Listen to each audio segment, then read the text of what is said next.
गोड अभंग. ज्या अभंगामध्ये तुकोबाराय म्हणताय की समाजामध्ये वावरत असताना तुम्हाला असे काही लोक भेटतात ज्यांचं जीवन हे फक्त बाह्य दिखाव्यावरती चालतं. सत्य पाहायला गेलं तर त्यांच्याकडे काहीच नसतं, परंतु त्यांना प्रत्येक ठिकाणी प्रत्येक वेळी दिखावेगिरीची सवय लागलेली असते.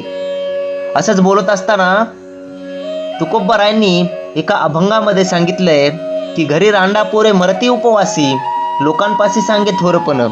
म्हणजे तुकोबाराय म्हणताय की बाबांनो, खरं पाहायला गेलं तर त्या व्यक्तीच्या घरी जेवायला अन्न नसतं, त्याचे पोरं बायको खाण्यापिण्या वाचून उपवासी असतात, त्याच्याकडे मूठभर अन्नही नसतं, परंतु तोच मनुष्य जेव्हा जेव्हा समाजामध्ये कुठे त्याला बोलण्याचं वेळ येईल तेव्हा तेव्हा लोकांपाशी मी एवढा श्रीमंत